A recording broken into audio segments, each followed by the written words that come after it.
So welcome, friends. I'm Father John Deere, and welcome to this Beatitude Center Zoom special with our guest today, my friend Maria Stephan, on nonviolent resistance in the world.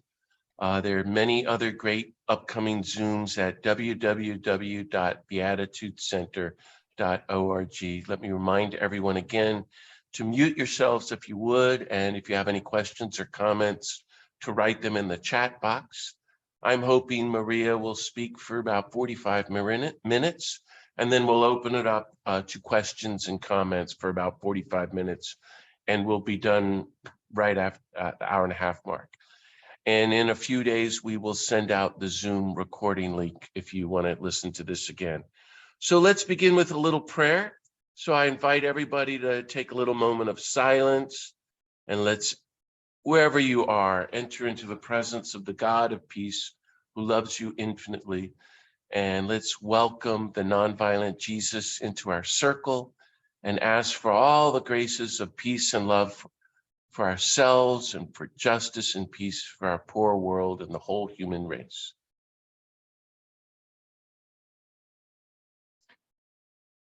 God of peace, thank you for all the blessings of life and love and peace that you give us. Be with us now and bless us as we reflect with Maria on your holy way of creative, active nonviolence and how nonviolent resistance works when we organize it against tyranny, oppression, and war.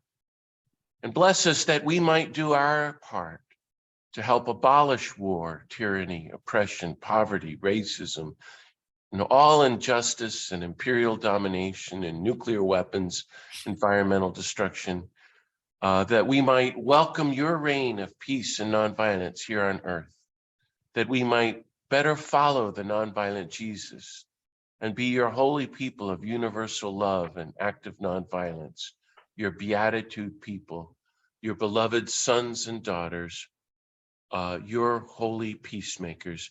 We ask this mighty blessing in Jesus' name, amen.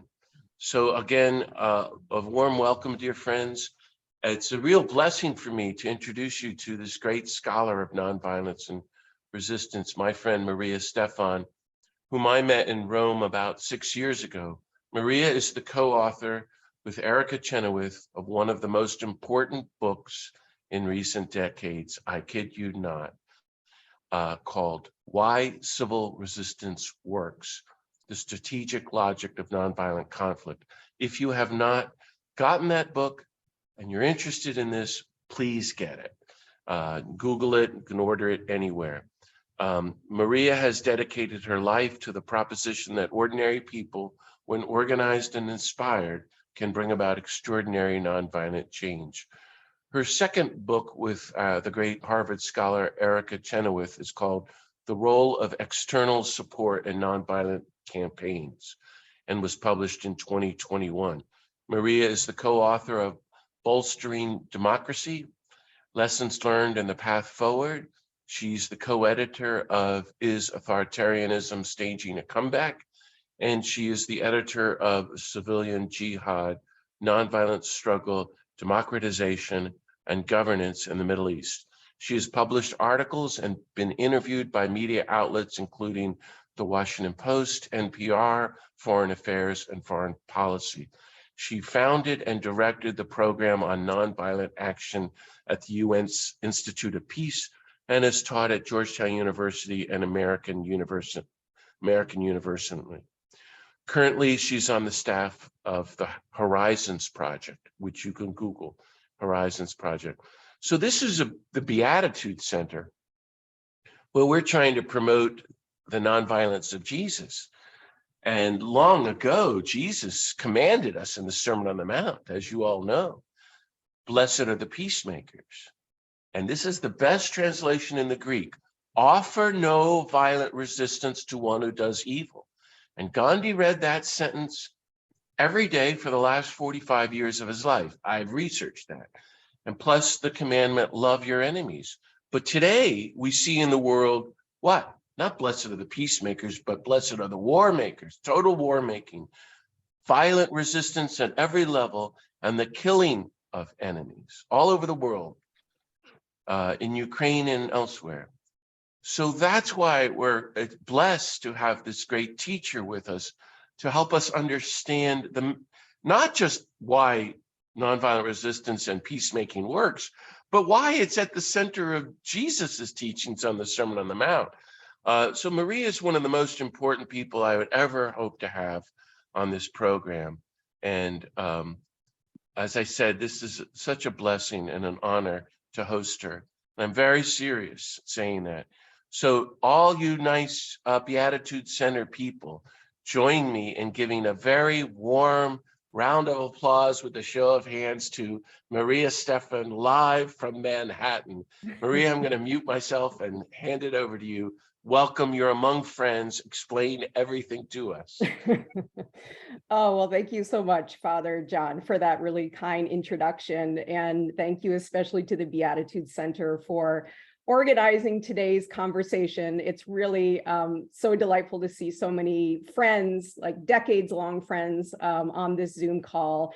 And I'm really happy to be with you all today from rainy, dreary, somewhat miserable New York City, but all good here. And it's very fitting, I must say, that we're having this conversation with John at JFK Airport, preparing to depart for Rome to participate in a Vatican conference on Pope Francis, nonviolence, and the fullness of Pacem in Terris. And before I go further, let me share my screen to get our presentation going here. So Father John and I met through the Catholic Nonviolence Initiative, which, as many of you know, is a project of Pax Christi International, which is focused on affirming the vision and practice of nonviolence at the heart of the Catholic Church.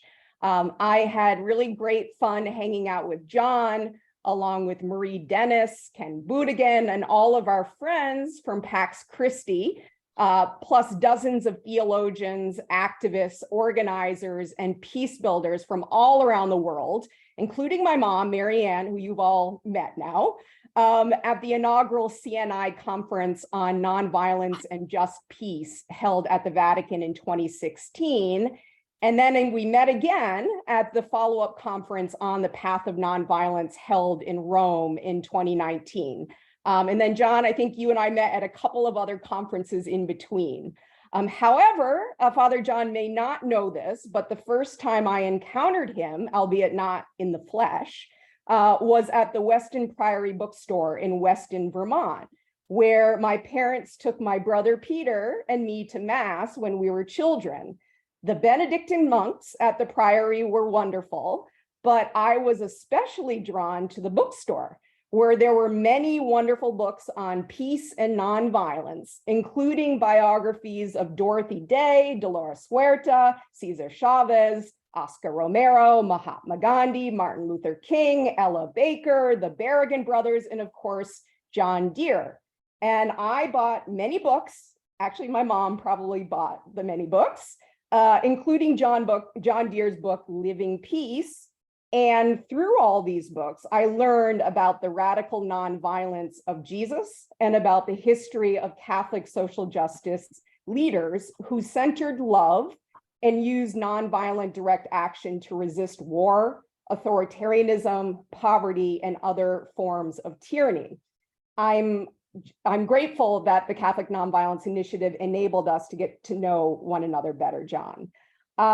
So today I was asked to talk about nonviolent resistance in the world, which is a very big and somewhat daunting topic. And I thought before diving into a discussion on nonviolent resistance, how it works, how it's manifesting itself in the world today, I thought I'd share just a bit about my personal journey to this work. So although I am living in New York City now, I was born and raised in rural Vermont. My brother Peter and I grew up in a household that cared about social justice. My mom, Marianne, who taught second and third grade for 37 years, was teaching about the genocide of Native Americans and the struggle for civil rights in this country at a time when that wasn't a normal part of the curriculum. My father, Phil, who you've also now met, a trained theologian who drove the Vermont Transit bus for a living, was actively involved in restorative justice issues and helping formerly incarcerated folks reintegrate into the community. So I'm so thrilled that people involved in the next initiative I'll talk about are actually on the call today. So before starting college at Boston College, which is a Jesuit institution, I lived and worked at Rutland Dismas House, which is a transitional home for former prisoners and college students, whose mission is to reconcile formerly incarcerated to society and society to the formerly incarcerated. Dismas House was founded in 1974 by Father Jack Hickey as part of the Vanderbilt Prison Project in Nashville, Tennessee. There was some mad NIMBYism when Dismas House first tried to establish itself in Rutland, Vermont, with few welcoming a home for ex-prisoners in their backyards. But through very inspired organizing and leadership that drew on a huge cadre of community volunteers and was spearheaded by Rita McCaffrey, who's on this call, Dismas has become one of the most successful programs in the state and across the country. And living and working at Dismas was my first real taste of the power of faith-based community organizing and restorative movement building. But I caught the international bug after spending my junior year abroad in Strasbourg, France. And there on the right is a photo of Strasbourg's famous Christmas market. And the following year in Bonn, Germany, as a Fulbright scholar. At that time, my focus was on the European Union and the European integration process, which I still consider to be one of the greatest peace processes in the history of the world, making war between member states impossible after centuries of war and bloodshed. As part of this institutionalist phase of my life, I even spent short stints working at the Pentagon and at NATO headquarters in Brussels in the wake of the Balkan Wars of the 1990s, which was interesting and taught me many things, including that I probably was not well suited for a career in the Defense Department. So when I began my graduate studies at the Fletcher School in the year 2000, I attended the inaugural Boston launch of a new documentary film called A Force More Powerful, which some of you may have heard of. This Emmy-nominated film, based on the book by Peter Ackerman and Jack Duvall, told the stories of 6 nonviolent struggles that changed the course of history, including the Gandhi-led independence movement in India, the Danish resistance to Nazi occupation, the anti-apartheid struggle in South Africa, the Nashville lunch counter sit-ins during the US civil rights movement, the Polish solidarity movement, and the Chilean democracy movement that ousted dictator Augusto Pinochet. In each of these cases, unarmed civilians had confronted violent regimes and other oppressors with nonviolent weapons, including strikes, boycotts, sit-ins, marches, civil disobedience, and other acts of nonviolent defiance. And they had prevailed against huge odds. There was a profound transnational solidarity dimension to many of these struggles. I learned about how US civil rights leaders traveled to India to learn about nonviolence from the followers of Gandhi, about how Chinese students at Tiananmen Square had been inspired by Lech Walesa and the Polish Solidarity movement, about the role of the International Fellowship of Reconciliation in leading trainings in nonviolent resistance during the 1986 People Power campaign in the Philippines, and of course, about the role of the transnational boycott, divestment, and sanctions campaign during the anti-apartheid struggle in South Africa. These stories piqued my interest. How is it possible for genocidal dictators, colonial occupiers, and violent apartheid regimes to be defeated without relying on violence? I wanted to better understand the strategies and tactics that ordinary people could use to challenge repression and succeed. That required studying not only the dynamics of violent conflict, war, and authoritarianism, but also studying the theories and practice of nonviolent civil resistance, which is a way for ordinary people to advance rights, freedoms, and democracy using active nonviolent means, but without the threat or use of violence. So from that point onward, people power became the central focus of my research, writing, and professional work. And so after wrapping up my dissertation, which focused on the strategies of nonviolent resistance in the Palestinian, Kosovar, and East Timorese self-determination struggles, I moved to Washington, D.C. to work with the International Center on Nonviolent Conflict. ICNC is a nonprofit organization dedicated to strengthening knowledge and know-how about how to wage nonviolent struggle strategically. I was working with some of the most courageous and creative activists and dissidents from around the world, from places like Zimbabwe, Burma, Palestine, Ukraine, Belarus, and Venezuela. And I learned hugely from them and their struggles. And I should also note with this group that ICNC has one of the very best resource libraries that includes books, articles, training resources, videos, and films, most of which are freely downloadable and have been translated into dozens of languages. So it was while working at ICNC that I met Erica Chenoweth, my co-conspirator and fellow author of Why Civil Resistance Works. At the time when Erica and I met in 2006, there was a great deal of skepticism about the efficacy of nonviolent resistance and its ability to succeed, particularly in the most repressive environments. So after meeting at a conference in Colorado Springs, Erica, who was a nonviolent skeptic, if you will, and she and I just happened to be roommates together completely by chance, Erica and I discussed conducting a study that would systematically compare the efficacy of violent and nonviolent resistance from both a qualitative and a quantitative perspective. So we spent the next 2 years collecting data on close to 330 major violent and nonviolent campaigns over the past century. These were major political campaigns targeting incumbent regimes, mostly authoritarian, and those seeking territorial independence or self-determination.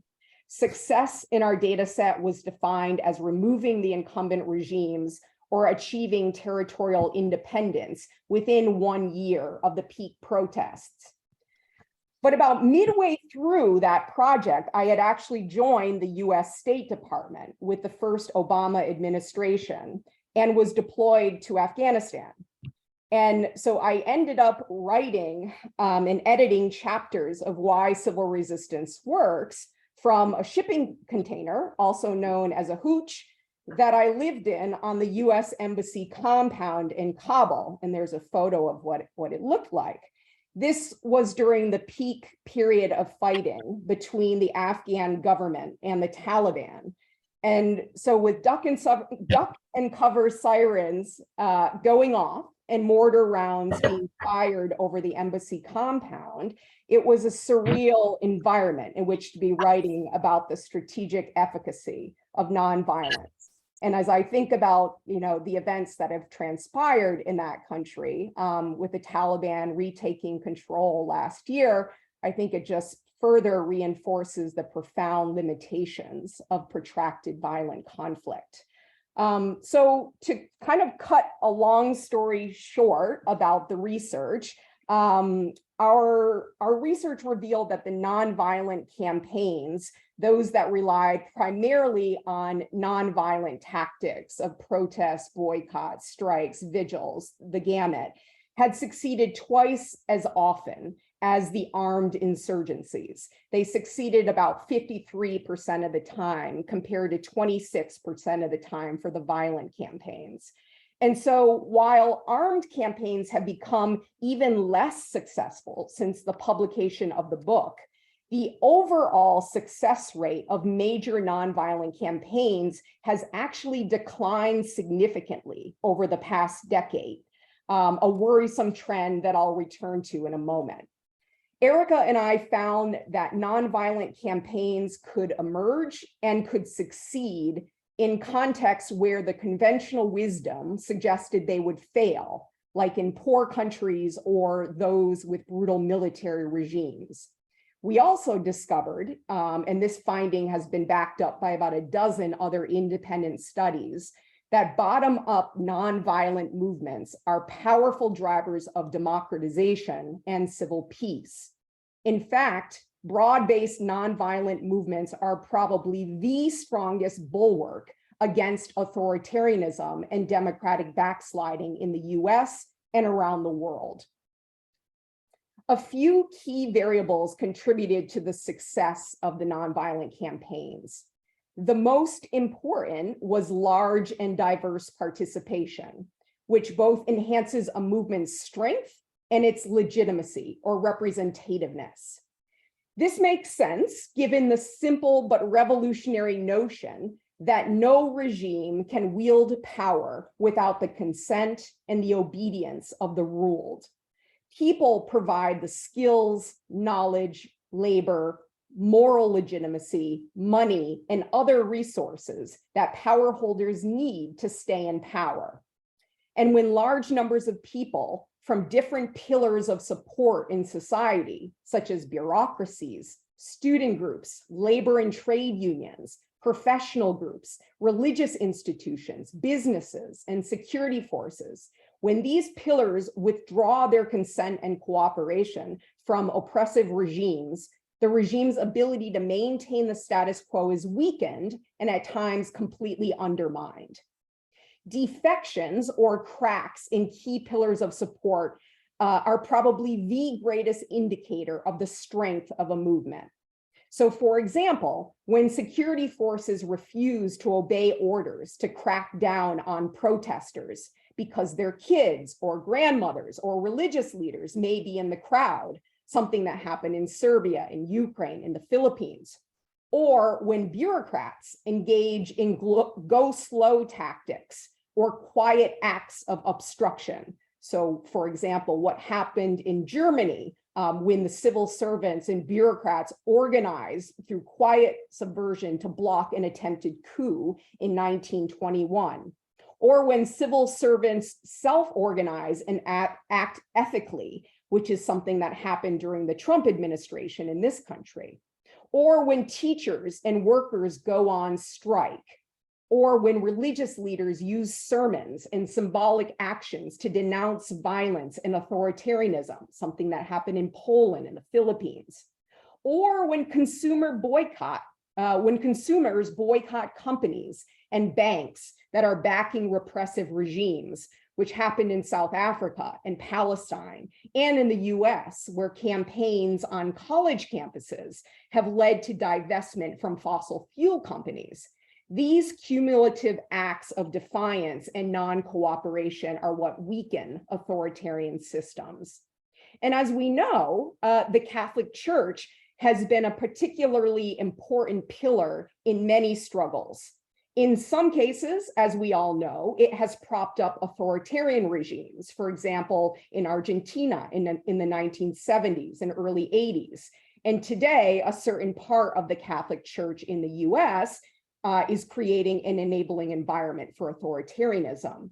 At the same time, the church has been in the vanguard of many powerful and effective nonviolent movements. Not only those at the top of the church hierarchy, but ordinary priests, nuns, and lay people played a critical role in the successful nonviolent struggles in Poland, the Philippines, and East Timor, when they gave sermons and radio addresses calling on their flocks to follow the way of peace and justice, and when they led silent vigils, when they knelt and prayed in front of regime soldiers. And I would flag that Sharon Nepstad at the University of New Mexico has written a really excellent book on Catholic social activism that gets at some of this history. So the fact that large and diverse participation is so critical to the success of movements explains why expanding the base of a movement beyond the usual suspects is so important to their success. So, for example, the first groups that the Serbian youth movement, Otpor, which led the successful nonviolent struggle against Slobodan Milosevic in 2000, the first groups that Otpor actively sought to recruit were high school students and retired people. The former, because of their energy, proclivity for risk-taking and perceived innocence. The latter, because they were respected members of society who had more time to volunteer, to hand out pamphlets, etc. Research has found that women's active participation in nonviolent campaigns is particularly important to their success. And here I flag new research by Erica Chenoweth and Zoe Marks. And so the bottom right photo on this slide is of Ala Salah, who was the then 22-year-old Sudanese activist and journalist who climbed atop a car in front of the presidential compound in downtown Khartoum in 2019, exhorting fellow Sudanese to reject racism and tribalism in all its forms, insisting that Sudan is for all, before calling on Omar Bashir to step down from power. Women's participation is so important because it tends to enhance nonviolent discipline in movements, which encourages greater participation, which of course is key to success. And I think this dynamic is really important to bear in mind as we watch the events playing out in Iran, which has seen nearly 3 months of mass protests led by women and Gen Z youth, following the death of 22-year-old Mahsa Amini while she was held in custody by Iran's morality police. And I'll return to this example in a moment. Having more people from different positions and parts of society actively involved in nonviolent campaigns also encourages greater tactical innovation. And expanding the repertoire of nonviolent tactics is key to the success of movements.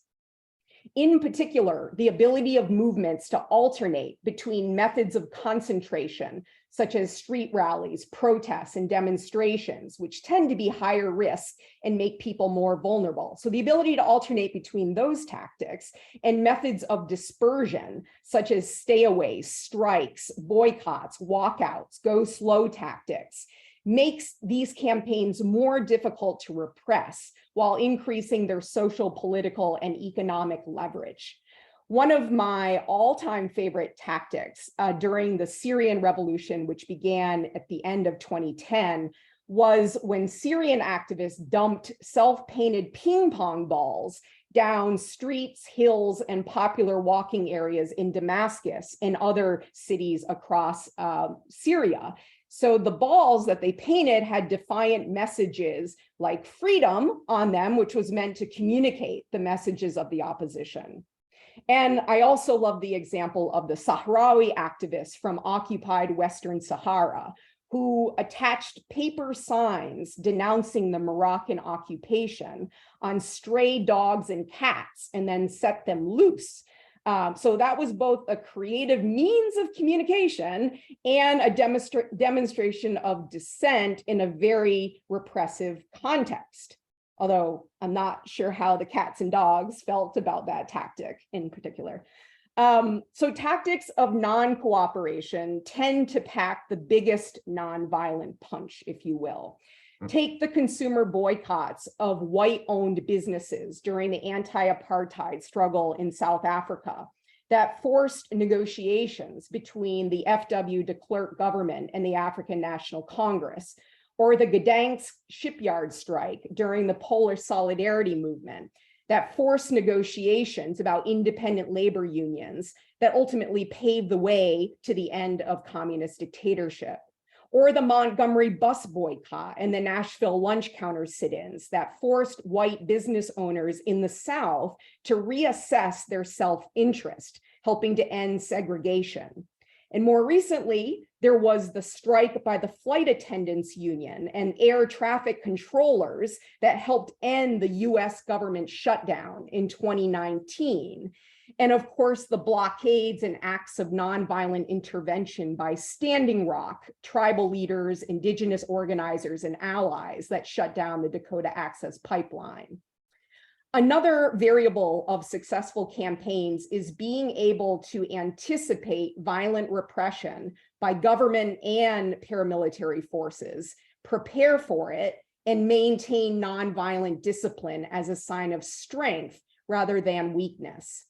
Discipline is really key to winning the moral and the strategic high ground while it makes the regime's use of violence vis-a-vis the protesters backfire. We know how much effort repressive governments invest in getting opposition groups to become violent, including through the deployment of agents provocateurs, which they know will divide the movement, diminish participation, and make their crackdown seem justified in the name of law and order. And, one of the most significant dimensions of the US civil rights movement was the amount of investment in training and preparation to maintain nonviolent discipline in the face of violence. Reverend Jim Lawson, whom Father John spoke to recently in a really terrific interview, and also had interviewed him previously, and there's a wonderful transcript of that interview on the Beatitude Center website. So Jim Lawson was the lead architect of these trainings that also included people like C.T. Vivian, Diane Nash, Mary King, and Bernard Lafayette. Those are some of the people who were involved or led the trainings, which often happened in church basements. So movements around the world have used workshops, including role plays. They've developed codes of conduct. They've trained protest marshals. They've used dispersed tactics that are less risky. And they've developed mutual aid networks and solidarity infrastructure to be able to maintain resilience in the face of violence and other human rights abuses. And in the second book, actually, that Erica and I wrote together that John mentioned on the role of external support to nonviolent campaigns, we found that training support was consistently the most impactful form of external support to movements. So just turning back to the data slide for a moment, a really important thing to know about nonviolent resistance in the world today is that there has been a veritable explosion of people power globally. There have been more campaigns of nonviolent resistance in the past decade than at any other time in recorded history, as access to information and news about campaigns happening around the world has dramatically expanded. But there is also some not so good news. Erica Chenoweth has found that the overall success rate of major nonviolent campaigns has declined precipitously over that same decade. There are a few possible explanations for the drop in efficacy, with probably the most compelling one being the extent of authoritarian learning and adaptation.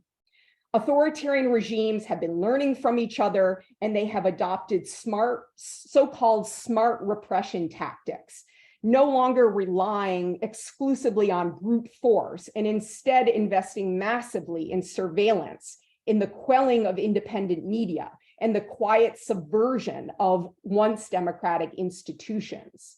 At the same time, we may also be witnessing a weakening of movement capabilities.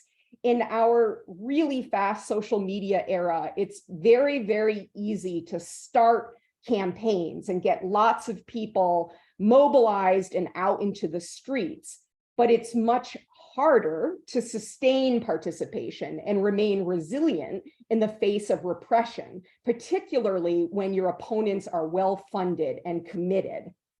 So one of the reasons why the declining success rates of nonviolent campaigns is so troubling, I believe, is that authoritarianism is on the march in the US and globally. And these two phenomena are undoubtedly related. The global democracy watchdog organization Freedom House, in its 2022 Freedom in the World report, reports 16 consecutive years of decline in democratic freedoms around the world. So today, about 38% of the global population lives in not free countries, and only about 20% live in free countries. Meanwhile, the Stockholm-based democracy organization, International IDEA, last year classified the United States as a backsliding democracy for the first time, following deadly police violence surrounding the killing of George Floyd and the January 6th insurrectionary attack and attempted coup. Now, there are many, like, both proximate and structural causes for resurgent global authoritarianism. One, I think, is an important one, is the extreme concentration of wealth and power in a smaller number of people and corporations, which has eroded democratic institutions and trust in those institutions. Globalization and neoliberal policies have fueled a sense of economic precariousness, status threat, and anxiety, which are exploited by populist authoritarian leaders and their enablers who excel at creating scapegoats. And now one of my all-time favorite intellectual heroes, the German philosopher Hannah Arendt, described how loneliness and alienation fueled 20th century totalitarianism, trends that I believe social media have made worse in many ways. And as we know, online chat rooms are fertile recruitment grounds for white nationalist groups in the US and around the world. So authoritarian leaders and their enablers both reinforce and manipulate societal divisions, whether they are based on race, class, ethnicity, or something else. I'll return to a discussion of the US in a moment, but definitely deep-seated white supremacy and our long history of structural racism and divide and rule policies that have kept poor and working class white, Black, and brown Americans from finding common cause continues to be a central driver of authoritarianism and political violence in the United States. We also know that authoritarian leaders and far-right extremist groups are learning and taking inspiration from each other, as Fox's Tucker Carlson and the GOP's embrace of Hungary's autocratic ruler Viktor Orban attests, and as the global network of white supremacist and male supremacist groups, including Incel, demonstrates. So the authoritarian playbook has been translated into multiple languages, has been adapted to local contexts around the world. And I think understanding this authoritarian playbook is key to combating it. Divide and rule is the overarching authoritarian game. Authoritarians love to present power as a fixed pie. When the other side gains, you lose, and present themselves as the only thing that will protect their side's interests and identities. Authoritarians reject democratic rules of the game, like that voters should decide the outcome of elections. They use legal or pseudo-legal practices to gut institutions and maintain power. For example, they make it hard or impossible to vote. They strip power away from independent electoral bodies, and they announce that they may not accept the outcome of the election. Think Bolsonaro in Brazil and many MAGA Republicans. They deny the legitimacy of political opponents and independent media, calling them traitors or enemies of the people. Authoritarians flood the information ecosystem with lies and conspiracy theories and challenge the notion of truth, like the big lie that the 2020 election was stolen. And of course, white supremacy is one of the oldest and most insidious conspiracy theories out there. They demonize opponents and unfriendly media and co-opt media outlets. They blame the other, notably minorities and immigrants, for a country's problems. They pay off supporters by backing their campaigns or rewarding them with positions and punish defectors, like the GOP ostracizing Liz Cheney for her role on the January 6th committee. They encourage or condone violence in the name of protecting a particular group's identity or way of life, and may ally with paramilitary groups. They restrict civil liberties of opponents, including free speech, assembly, and protest in the name of law and order. And the most insidious part of the playbook is that authoritarians make people believe that they are powerless to change anything. And so, as we all know, the United States is no stranger to authoritarianism and fascism, which have intersected throughout our history. This Martin Luther King Jr. quote, I think, is as relevant today as it was in 1967. He wrote that ever since the birth of our nation, white America has had a schizophrenic personality on the question of race. She has been torn between selves, a self in which she proudly professed the great principles of democracy and a self in which she sadly practiced the antithesis of democracy. And I must say, I personally wish that my own education had focused more on post-Civil War Reconstruction and the redemption periods, including the ways in which propaganda and conspiracy theories reinforce the notion of the lost cause and white racial superiority, and how Jim Crow emerged as a single party authoritarian system that was once anchored in the Democratic Party and is now anchored in the Republican Party. Here in New York City, I don't live too far away from Madison Square Garden, which held huge Nazi rallies in the 1920s and the 1930s. And I didn't fully appreciate the extent to which fascist practices in the US, notably Jim Crow apartheid and the Great Replacement theory, grounded in demographic determinism, inspired Nazi policies and practices in Germany until reading Isabel Wilkerson's brilliant book, Caste. And there is also a really great new Ken Burns PBS series called The US and the Holocaust, which delves into this history and which I really commend to folks. So today, the authoritarian faction has found a welcoming home in the Republican Party and is supported by other institutional pillars, including white evangelical churches and parts of the Catholic Church, media outlets, corporations, and paramilitary groups. I recently learned about Reverend David Fulton, a Catholic priest from central Nebraska, who showed up to the January 6th riot in his clerical collar and performed an exorcism at the US Capitol, saying that he was cleansing the capital of a demon called Baphomet, which is somebody I needed to Google. And I'm sure many of you recall the alarming role played by Father Charles Coughlin, the Canadian-American Catholic priest who took to the airways in the 1930s with his anti-Semitic and pro-fascist views. The same persistent trends in American society, including a last-ditch effort to promote white Christian domination, are unfortunately present in the church as well. And, the really rapid spread of the Great Replacement theory has been stunning. And as this survey conducted by the Southern Poverty Law Center shows, meanwhile, the International Center for Not-for-Profit Law has been tracking the dozens of anti-protester bills in states across the country, with a particularly draconian bill adopted by Governor Ron DeSantis in Florida. So while the SPLC and PEN America have also been reporting on the movement across the US to ban books, which I find particularly frightening, there's also been an uptick in political violence, including violent harassment of school librarians, school board members, and hate-fueled violence targeting Black and Brown Americans, Jews, and the LGBTQ community.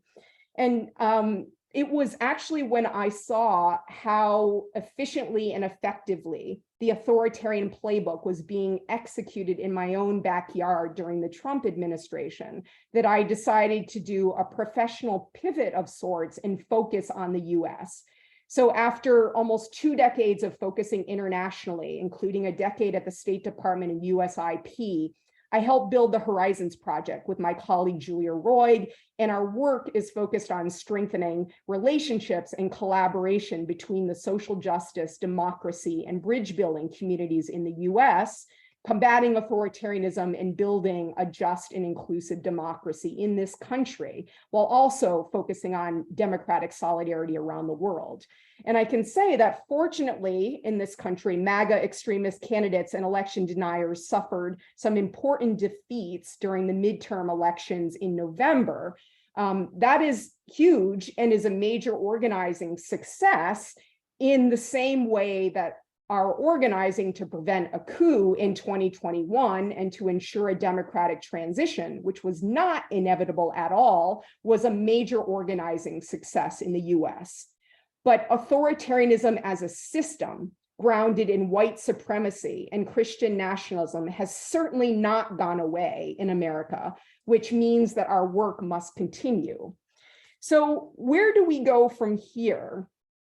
One thing we do know is that cross-race, cross-class, intergenerational organizing has always been and will probably always be the greatest bulwark against extremism and authoritarianism in America and across the world.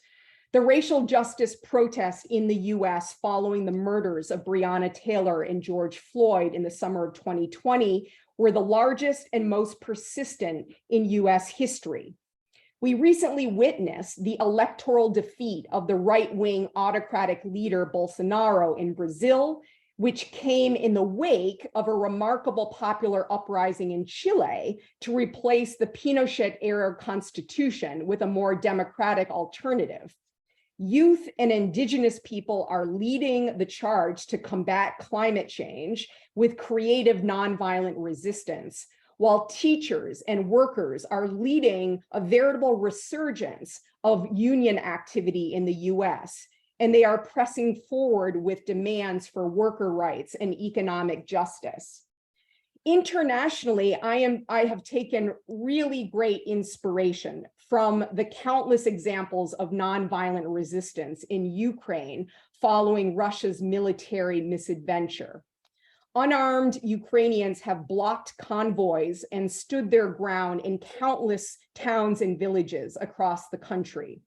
They have created humanitarian convoys and corridors to get fellow citizens out of harm's way. Ukrainians from the town of Slavuch, which is near Chernobyl, successfully obtained the release of their abducted mayor following mass protests. In Kherson, Ukrainian citizens refused to convert to the ruble, denying the Russian occupiers a powerful form of financial control. Ukrainian farmers have refused to sell grain and provide aid to Russian soldiers. There has been fraternization with Russian soldiers and support for conscientious objectors, as well as some more contentious interactions, such as this iconic exchange between an elderly Ukrainian woman and an armed Russian soldier, in which she offered him sunflower seeds and told him to go home. These stories of nonviolent defiance need to be amplified and nonviolent action resourced at a much, much greater level. Meanwhile, inside Russia, there have been protests denouncing Putin's war in towns and cities across the country, including in St. Petersburg and Moscow, as well as courageous acts of defiance, like the Russian journalist who appeared on air with a sign denouncing the war, or the Orthodox priests who signed a letter calling for an end to military aggression, and this young girl who sat down in front of a cordon of heavily armed special forces and read aloud from the Russian Constitution. Meanwhile, mass protests in Iran are in their third month. The protests, which began following the death of Mahsa Amini in September at the hands of Iran's morality police, who arrested her for wearing skinny jeans and not wearing her hijab properly, are the largest in years. And I think what is especially unique about this uprising is that it has united Iranians across geography, gender, age, class, and ethnicity, with women and Gen Z youth at the forefront of the protests.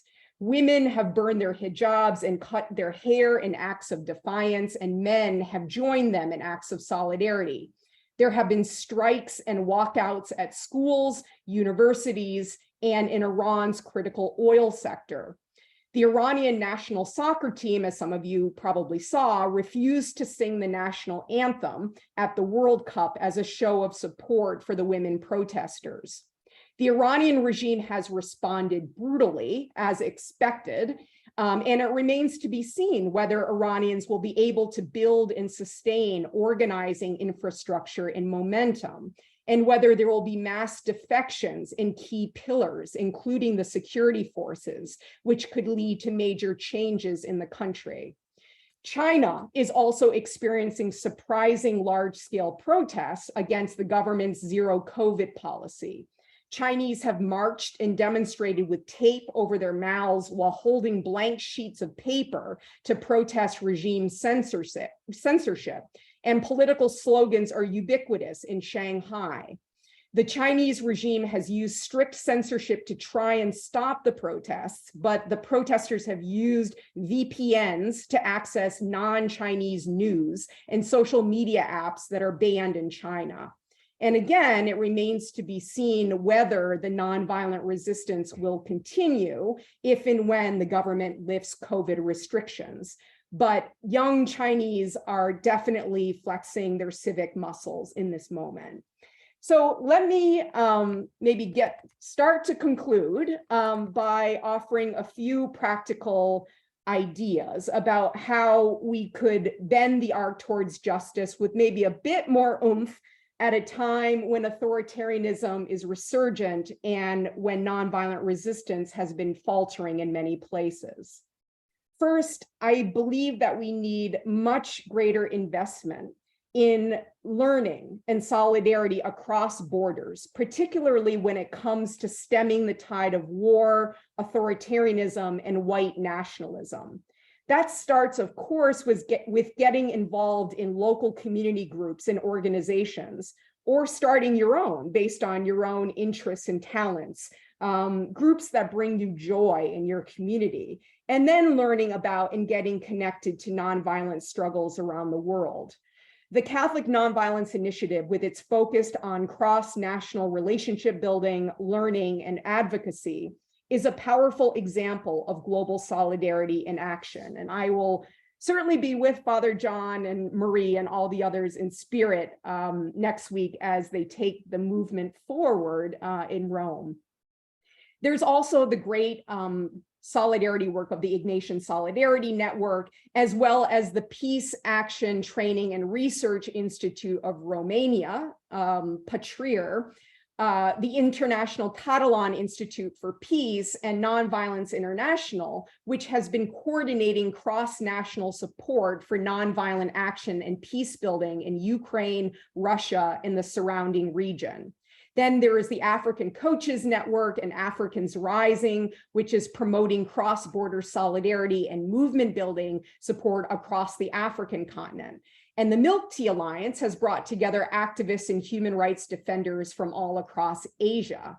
And there were actually here in the US some very interesting examples of cross-national learning before the 2020 presidential election that brought together American organizers and activists with movement leaders from other backsliding democracies, including those where the heads of state had attempted to launch a coup, which many of us expected would happen here in the United States. So, for example, I was part of one webinar where an activist described the 2008 popular movement in the Gambia to prevent the then President Jammeh from stealing the election. She described how the movement rallied around the hashtag Gambians Decided, which I later learned inspired the hashtag Voters Decided campaign in the United States in the post-election period, whose goal was to ensure that all votes were counted and that the results reflected the will of voters. So also, in my opinion, donors, whether they're governmental or private donors, should step up multi-year funding for such cross-border learning and solidarity initiatives. Nonviolent resistance is not something that is mystical or magical. It is a skills-based activity, and those skills can be honed and improved. Earlier, we talked about the importance of growing the size and diversity of movements, of prompting defections and loyalty shifts in key pillars, in innovating tactically, and in maintaining resilience in the face of repression. All of these require skills and home capabilities, from agitation and constructive disruption to dialogue, negotiation, and mediation, to intra-movement conflict resolution and the development of movement narratives that bring people together rather than driving them apart. Organizations like Pace Bene, Nonviolent Peace Force, the James Lawson Institute, ICNC, the DC Peace Team, East Point Peace Academy, the Kingian Nonviolence Network, Aney Institute, Beautiful Trouble, Third Act, which is particularly focused on mobilizing people over the age of 60, and the US Institute of Peace all offer online and in-person training. So definitely feel free to check these organizations and their offerings out and find ways to expand the skills building opportunities within your groups and movements. And there is one critical skill set that I think could significantly strengthen our movements for peace, justice, and democracy. And those are the skills of calling in. How do we engage with people with whom we disagree, including those who may have caused us harm? In her brilliant TED Talk, which I've shared with so many people by now, the human rights activist and professor Loretta Ross states that, I quote, "Calling in is to the 21st century human rights movement what nonviolence was to the civil rights movement." Calling in, which Ross defined, and her training partner Lone Tran defined as calling out done with radical love to achieve accountability, involves recognizing people as complex human beings capable of change. It involves deep and curious listening and dismantling walls that keep people divided while inviting more people into the movement for racial and economic justice. God knows that calling in is incredibly difficult and takes lots of practice, but I do believe that centering call-in culture within our churches and movements could break down walls and reinvigorate our work. Finally, I definitely welcome folks to sign up to receive our monthly newsletter at the Horizons Project, and which includes links, videos, articles, transcripts, Twitter feeds, the like. And definitely check out the other really great news outlets and resources on nonviolent action, like Waging Nonviolence, like the International Center on Nonviolent Conflict, like the Center for Action and Contemplation, and the Global Nonviolent Action Database, which is based at Swarthmore College. So maybe with that, thank you so much, Father John Deere, for organizing such a wonderful opportunity to learn with you all through the Beatitude Center. And thanks to everyone who's watching for all the important work you are doing in your communities to promote a more just and peaceful country and world. So with that, maybe we can open to discussion. Wow, Maria, thank you so very much. I'm overwhelmed. I'm sure everybody is. You've resolved everything or explained everything, the whole world, but also the United States. I hope folks will share. You're going to get the recording, and there's so much research I need to go back and study that Maria said. I'm sure everybody would have 1,000 questions for you, Maria. But first of all, you were brilliant. So let's everybody have a round of applause for that amazing presentation. Certainly one of the best on the Beatitude Center and the best I've ever seen in my life. I'm sure people could ask you even more about Ukraine and Russia. My friend Andrew is on here somewhere, and he wrote in and probably would want to ask you more about nonviolent resistance regarding climate change and systemic climate injustice. You might want to get ready for a question on that. But I guess I want to ask you first, before I open it up to people, if you just say anything more you want to say about the big bombshell statistic. But there was good news and bad news, and I wrote it down. More campaigns of nonviolent resistance in the last decade than ever before in recorded history. That's huge and needs to be highlighted. And I've been saying it to a million people in the last 40 years, there's more happening now than ever. And I think you and Erica had said in the early 2000s, certainly because of Dr. King and the civil rights movement, the methodologies of nonviolent resistance had spread around the world, and up to 2/3 of the human race were personally engaged in grassroots nonviolent movements. But now you're telling me, and I had not heard this before, Maria Stephan, that the last 10 years more than ever in the whole world.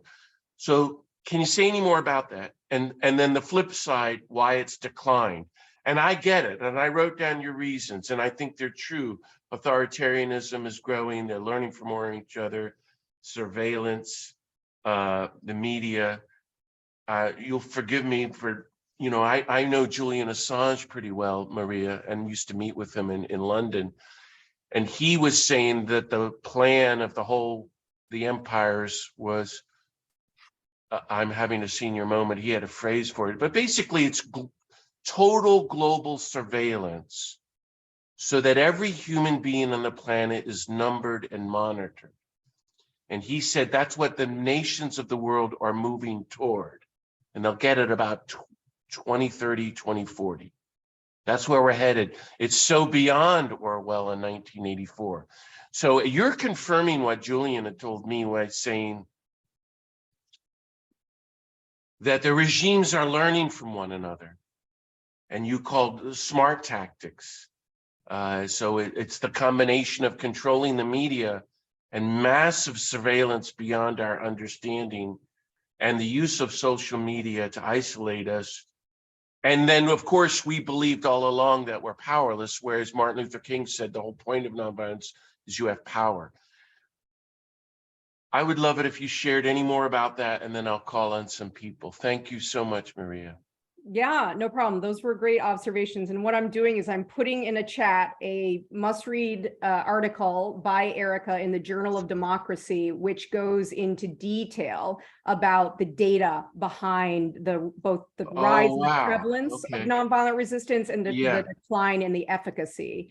Article. I'm not as good as multitasking as others. So like that offers a great kind of overview explanation. I mean, I think part of the reason for the boom in nonviolent campaigns and movements is that, we have so much greater access to information, media about nonviolent action. People see what's happening around the world. They can see very quickly when protest campaigns are happening in one part of the world. So there's kind of the inspiration effect from there. And meanwhile, it's like the ability to access now like resources, training guides, information about strategic nonviolent action is unprecedented. So that's the very good news. Like that's the very, I think, powerful development. But the decline in efficacy. So, I share, Erica's hunch that the extent of global kind of authoritarian learning has increased significantly. So there are actually fora where these leaders come together and kind of swap notes about what's happening in their countries. And it's astounding to me how similar the authoritarian playbook is in many countries, like to the point of cutting and pasting, for example, countries surrounding Russia that would cut and paste the provision that would make it impossible to fund NGOs in their country. So the so-called NGO laws that were banned by the Putin regime were basically cut and pasted for countries in the surrounding region. And they've just gotten more sophisticated with the use of social media. So, there was this debate, probably a decade ago, whether social media will ultimately benefit activists or like authoritarian regimes. Because activists are super creative. Like they know how to get around firewalls, they use VPNs, like they're creative. So there's kind of this cat and mouse game. But the difference is that regimes have mass resources to invest in surveillance, in like blocking the internet.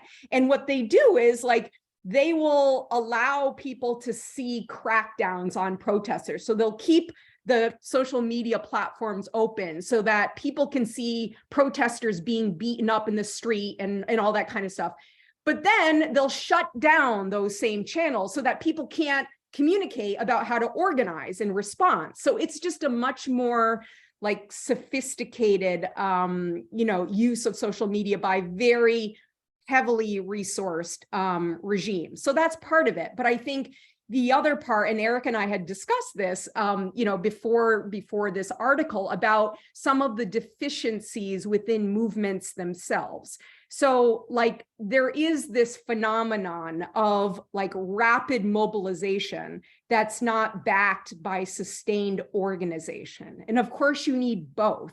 You need organization, you need the door-to-door, you need the one-on-ones, you need the conversations, like all the bread and butter of organizing is necessary to be able to sustain movements, particularly those that are facing mass repression. And now, again, kind of facilitated by the rise of social media, you can post something and get lots of people outraged, get lots of people out into the street for like a single demonstration, but then there's nothing behind it. There's no organization. So this importance of investment in organizing is something, I think that's really important to reflect on. There's also been an uptick in the number of violent flanks in nonviolent campaigns. So this is another data point that, that Erica and colleagues have been collecting on, that there are more violent kind of components in a mixing of violent and nonviolent tactics in campaigns around the world, which again, we would argue has contributed to the declining efficacy of nonviolent campaigns. Why? Because the mixing of violent and nonviolent and the introduction of violent flanks tends to minimize participation. And participation is the most important variable for the success of movements. So, and there's also sometimes, you all have probably been part of movements that use the same darn tactics every time. Like it's either only thing people do is vigil, or the only thing they do is go out into the streets and protest. Well, that becomes super predictable, boring, and it doesn't change power dynamics. So the inability to like expand the repertoire of nonviolent tactics, to innovate, to use those powerful methods of non-cooperation, that's just been another challenge, I think, for campaigns and movements around the world. So it's this combination, I think, of like global dynamics, of authoritarian regime learning, and also kind of some weakness in the capabilities of movements themselves. Wow, thank you so much. So we'll go to a question, and there's lots of rich questions we could spend the whole weekend discussing. I'll just pick one from Joan has asked, so, your thoughts on what's happening in Ukraine and US and authoritarianism here, nonviolent alternatives to supplying weapons to counter the violent invasion. So we see that a lot, and everybody's saying in Biden and the US government is supporting and thinking about sending these long-range missiles into Ukraine. What can we do about that? What are our nonviolent alternatives? Any thoughts on that? Yeah, I mean, this is a really tough case study because, it is an example where a democratically elected government was invaded militarily by a neighbor. And, in working at the State Department, especially on Syria, I grew very familiar with Putin's tactics, and both the scorched earth, kind of what we saw in cities, the razing of buildings, the bombing of civilian sites, hospitals, schools. This is classic Putin. And in Syria, for example, it was incredibly difficult for nonviolent activists to defend against barrel bombs and all these. At the same time, Putin is very famous for suggesting that he's interested in negotiations when not caring at all about negotiations, and using ceasefires as opportunities to further weaponize, further strengthen military reinforcements. And so while I personally am not supportive, enthusiastic of a massive militarization of the conflict, I find I'm not of the opinion where I kind of condemn the sending of defensive weapons to the Ukrainian government. And I'm also aware that there are probably lots of different opinions about this in the room, which I respect.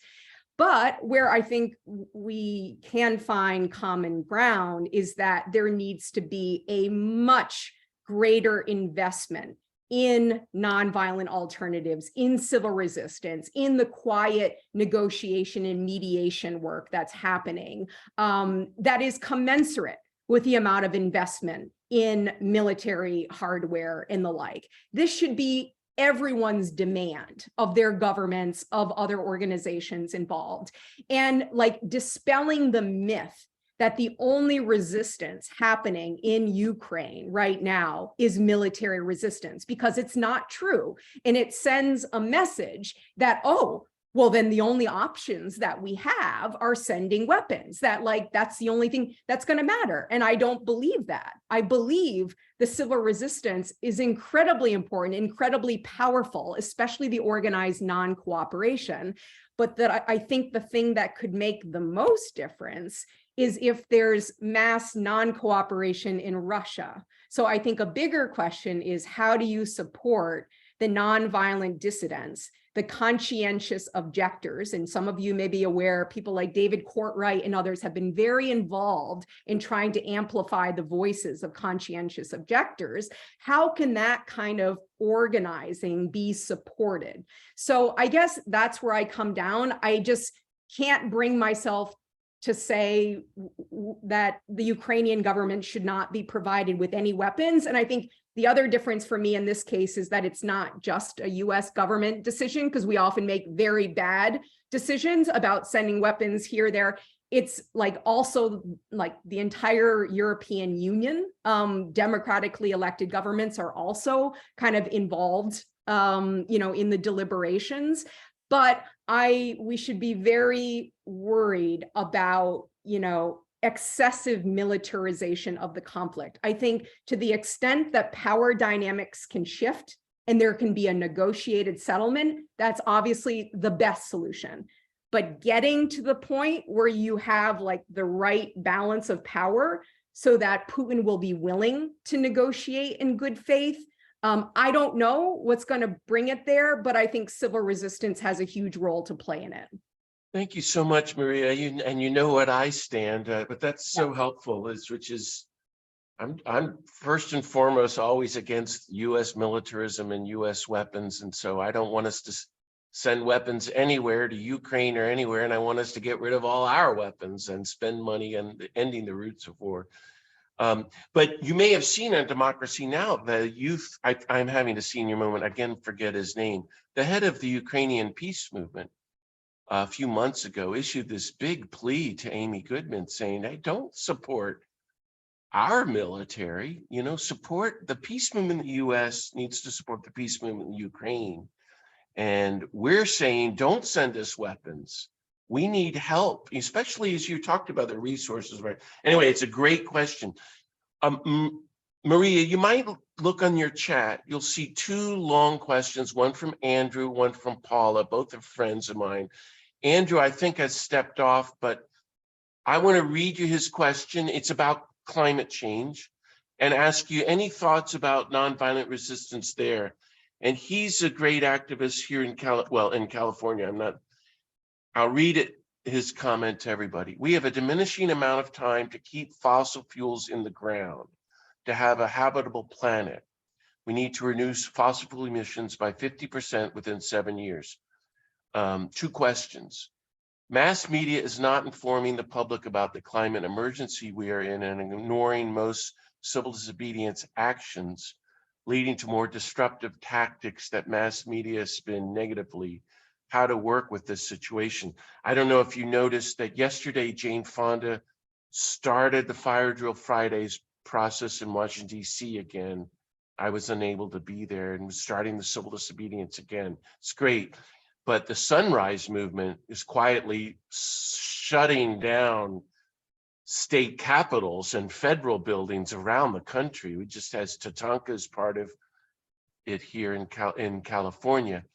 And so is Andrew. Any thoughts about upping nonviolent resistance there? And the second question, any guidance on building a successful campaign to stop climate change? What is missing? Time is running out. I'm sure Andrew will come back and look at your answer. So what do you think, Maria? Yeah, no, that's a very good question. And I think part of the challenge is that some people would say that there's a lot of information out there about the extent of the crisis and like kind of the apocalypse that's coming, but there's less about what people can meaningfully do about it. So it's like, how do you provide kind of options for ways ordinary people can use a wide variety of nonviolent tactics to kind of change the situation?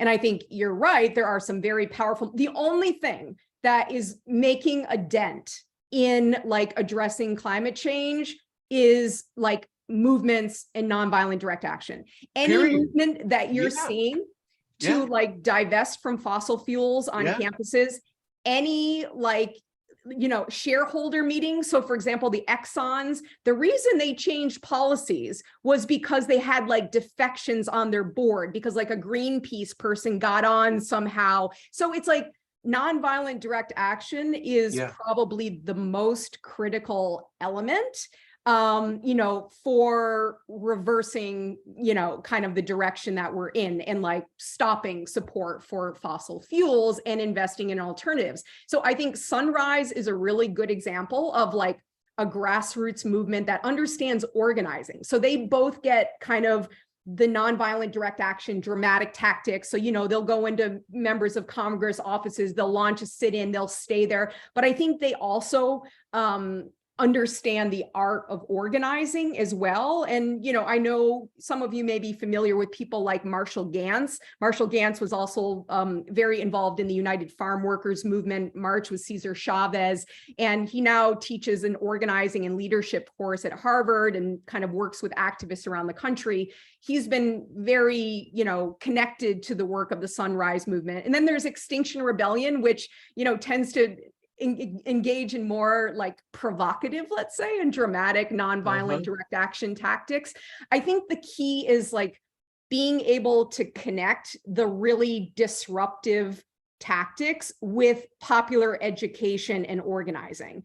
Because if people see a direct action, like a road obstruction or something like this, and they don't really get why people are doing it, or like, you know, why was this targeted? Like, what's the point?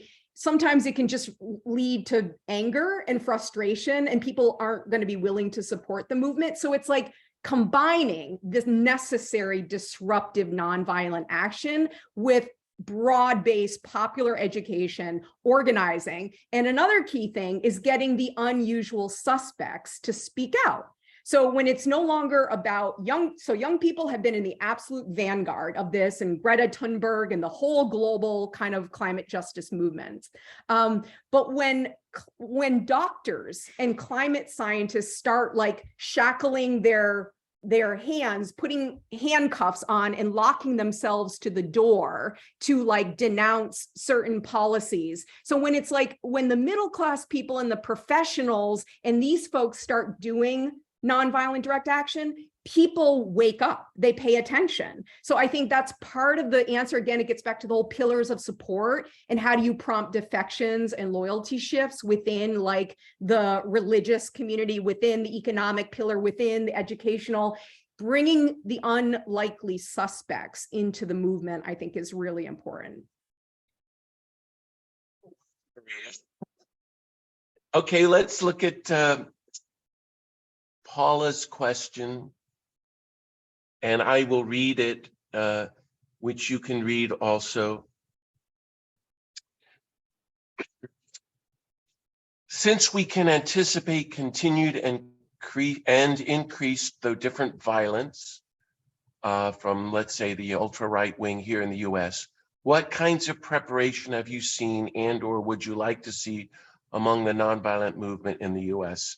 So in other words, what are you seeing signs of hope, let's say, as people organize and here, maybe even right now this year in the US in terms of right wing? I mean, I think anything good that Biden did with the budget for climate change happened only because of organizing, as you said so well. That's the only reason there's anything that Biden has done anything. The student debt thing, that's only just organizing. Everything is organizing. Where do you see like signs of hope as we go forward, as you're shifting in the US? People are working on, you've mentioned a lot of them globally and in the country that maybe we can at least know about and maybe take heart from. Yeah, I mean, I mentioned the third act also because the third act is very involved in kind of environmental justice issues. Bill McKibben, I don't know if he was the founder, but Bill McKibben, the environmental rights activist, and Bob Fulkerson. And what I appreciate about third act is that they're very focused on mobilizing boomers and, you know, older generation to be able to support younger activist movements, to engage in direct action, to do things that younger people can't do. So I kind of appreciate the approach that Third Act is taking to show solidarity with kind of the younger generation of activists and organizers. So I think that's one really good example. I'm, you know, personally quite heavily involved in Surge, which is showing up for racial justice. Surge is an organization that focuses on white people organizing with fellow white people to challenge white supremacy and racial injustice. And what I especially appreciate, so Surge, for example, has really embraced this calling in culture as a way of bringing more people into the movement rather than calling them out, denouncing them, creating barriers. So that's one of the principles undergirding Surge. Surge has also been very active in bridging race and class. So I think this is a whole like really important effort, this kind of race, class, democracy intersections with the idea that racial injustice, for example, harms all of us.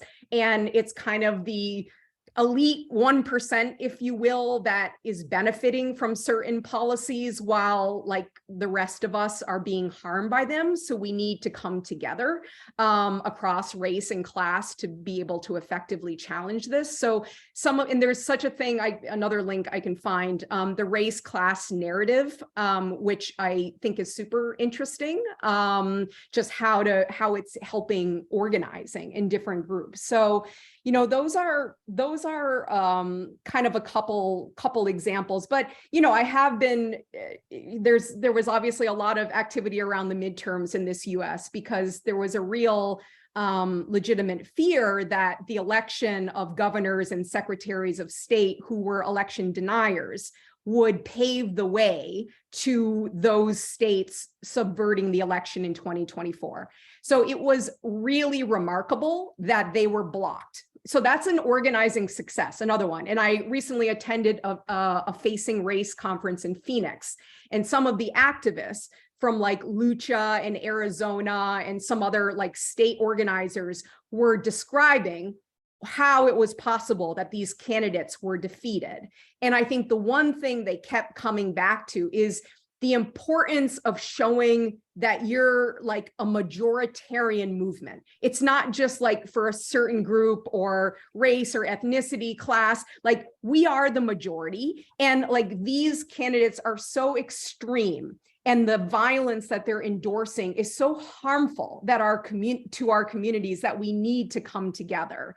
So there are, you know, there's a lot of amazing organizing across this country. And I think the challenge is often that we tend to be siloed. There's a lot of fragmentation on the left. So you got like extremism on the right and fragmentation on the left. And so part of the challenge is like finding ways to come together, to align, to make sense together, and to build the capabilities that we know are important for successful movements. So that's, I think, a lot of the work of Horizons right now is trying to do the cross-sector kind of cross-community organizing that's so key. But yeah, there are so many great examples in the youth organizing on climate, the indigenous. So this was the other thing, like Native peoples often get completely forgotten. We don't talk about like the role of the Native vote, for example. The reason Arizona kind of went the way it did was because Native Americans showed up and voted. And like, you know, talk about climate change and others. So Native Organizers Alliance, NOA, I don't know. Actually, John, this is a great story. At this Facing Race conference, I was having lunch with the like executive director of the Native Organizing Alliance. Her name is Judith LeBlanc. And Judith and her partner, Libero Della Piano, know you. I don't remember in what incarnation, but they're like very involved in nonviolent direct action and, you know, kind of organizing. So, you know, those are, I guess, a few immediate things that come to mind. Gosh, Maria, this is so incredible. I want to end with one question because we just have 2 minutes left, but that name sounds familiar, but I'm not very good with names, Maria. But, you know, as you spoke, I've been involved in thousands of demonstrations. And certainly the greatest experience of my life was Standing Rock. Yes. Where I was invited to speak there, but to see, it was the trainings. Like I know, and I met all these young people, but they had some young person from Harvard, a lawyer from Harvard flown in. And I'm going around doing the tents, and they do 2 trainings a day. And, you know, we were threatened with being shot at, and the group was shot at the day before I was there. And the whole difference was, it was like, I felt like I was in the civil rights movement, because the training was, okay, when they kill the person next to you, you know, it was life and death. And you are going to be totally nonviolent, and you are not allowed to take part in the march unless you're totally nonviolent and ready to be killed. So I never heard anybody, I don't train that way, although I did with the plowshares movement because we were prepared to be killed. Anyway, the Native American folks are doing great. There's so much to discuss, but just a quick end on hope, if you would. Any last thoughts on hope? And then I'll sum it up. And so I'm going to read to you what Paula wrote. There is broader feeling of despair and helplessness that make it much harder to recruit people to join the disciplined ongoing work. That's what I've found. I know that, but I always quote what Martin Luther King said the week before they killed him, was he defined hope. Hope is the final refusal to give up. So we keep going forward no matter what. And that's how contagion happens, because we don't know how this is going to work. Suddenly Greta Thunberg takes the world stage and it can inspire us. I found a lot of hope in what you said to us, Maria, that the last decade has seen this kind of explosion around the world in nonviolent resistance. And I'm going to be talking about a lot of what you said in Rome on Monday. But can you tell us any last thoughts that you have about where you find hope in this, and any of your own advice of hope for us? And then we'll end it, just briefly. Yeah, no, I'm hopeful. I mean, I guess I was lucky in that I ended up studying a phenomenon, nonviolent resistance, that is inherently hopeful. So like people coming together, organizing, resisting, and winning despite the odds is incredibly hopeful. And this is happening around the world. There may be a decline, you know, currently in the efficacy of major nonviolent campaigns. And again, it's important to note that that data is only for maximalist campaigns. So the decline in the efficacy of nonviolent campaigns is for major nonviolent campaigns challenging incumbent regimes. It doesn't necessarily cover issues-based women's rights, reproductive, LGBT. So that's an important thing to point out. There are important victories, you know, happening. I tried to share some of them. So that gives me, I think, tremendous hope. All the training that you mentioned. So in this, and there was in the chat, like CPT, of course, there are so many amazing training organizations that merit mention. But I think this is another thing that gives me hope, is that I'm observing that training and facilitation organizations are finding each other now. So like people from kind of these main organizations, Kingian Nonviolence, ANI, Training for Change, you know, ICNC, Center for the Working Poor, like there's starting to be more organization, you know, across groups that do this kind of training. JLI, you know, is another, the James Lawson Institute, which is new, now based in Nashville. So that excites me, because I think, again, like strengthening our skills, strengthening our relationships with one another is kind of where it's at. And I think, just finding joy in organizing. That's why it's like, what groups do you join? Well, you join the ones that give you joy and where you find like companionship. And I think the reason why the calling in part appeals to me so much is that I think sometimes in movement spaces, there can be some toxicity sometimes. Like if you don't say the right thing or you don't do the right thing, you're kind of ostracized. Well, I'm hopeful that there's a realization that that's weakening our movements and there's something we can do about it. There are skills that we can like build that can bring more people into the movement. So lots of things, more things give me hope than make me feel despair. Wow, that's so beautiful. Thank you. What a great note to end on. Hey, everybody, how about a round of applause for our teacher, our professor, our global expert, Maria. Thank you so much. You've given such a breadth of knowledge and vision and ending on hope. I'm very moved and very grateful. I'd like to make a few little commercial announcements.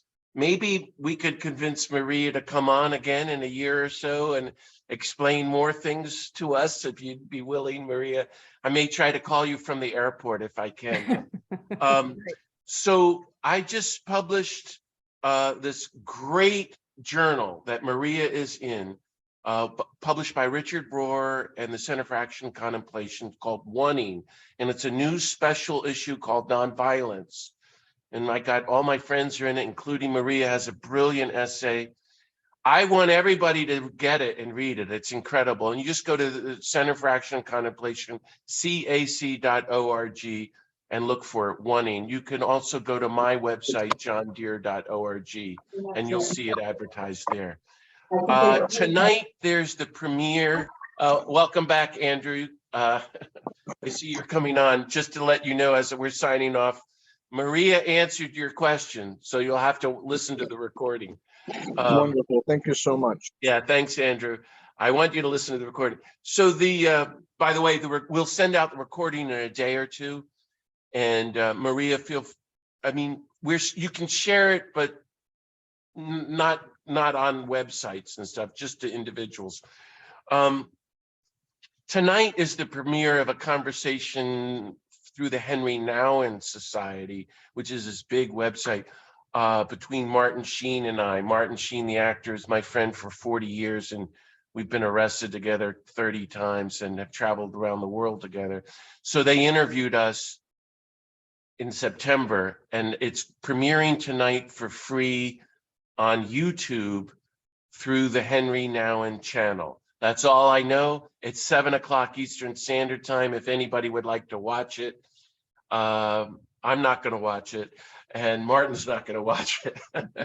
But we tell a lot of our stories, and it might be fun for everybody, and also our thoughts about Jesus, because it's for the beginning of Advent. So they probably posted it at henrynouwen.org, but it's going to be on YouTube, and you type in the Henry Nouwen channel, and it should be there tonight, 7 o'clock Eastern. Can I just mention 3 upcoming programs? In January 14th, I have my friend Father Ron Rollheiser speak. He's a columnist in every newspaper, Catholic newspaper in the United States, probably the most well-read liberal progressive priest in the country. And he's going to do a Zoom with us on prophecy and how together as quiet prophets, we can be a loud voice for the vision, gospel vision of peace. I hope you'll join us. In February, a new friend, Marissa, is going to speak to us. Now, this is complicated. Her friend was my spiritual director for 20 years. He just died in last year. He's the world's expert on Sister Saint Therese of Lisieux. If you're a Catholic, you know the little flower. Well, my take on the little flower, Maria, is that she's the global expert on interpersonal nonviolence. She did postdoctoral research because all the nuns in the Carmelite monastery hated each other. And she used Gandhian nonviolence against them. That's how Marissa, as they published a new book just before Joe died. It's just out now. And she's going to do a Zoom with us on Teresa's lessons on interpersonal nonviolent resistance. You might find that interesting. And the third is another personal friend, is Steve Giorgio in March. So Thomas Merton's best friend was, if you've read The Seven-Story Mountain, was a guy named Robert Lax, who became the best friend also of Jack Kerouac and Allen Ginsberg and even Bob Dylan, and then moved to live alone on the island of Patmos in Greece and died 60 years later in the early 2000s. And he wrote me one day and we became friends, Bob Lax. Steve Giorgio was a young guy who was on Patmos, met him by chance and started interviewing him over several summers. The first person, Lax became a total recluse. Now, mind you, this guy was Merton's teacher and lived alone on this island. Steve interviewed him and put together an incredible book of Bob's teachings. And he's going to do a Zoom with us about Bob Lax, who was my friend who wrote to me. That's in March. There's a whole bunch of them coming up to Cornell West in May. And Cornell is eager to have a Zoom with me. So I'm in fear and trembling welcoming the great Cornell West. Please help promote the Beatitude Center. Please tell everybody about it. Thanks for supporting us. I wish everybody a very blessed Advent. Go in peace to make peace and to welcome the Christmas gift of peace on earth. A big, mighty blessing on you, Maria, for the good work you've done for us today. You've inspired all of us. Let's everybody take her wisdom and her knowledge and spread it far and wide and be renewed in hope to go forth as peacemakers. So on that happy note, I'll take a deep bow and say thank you, Maria. Thank you, everybody.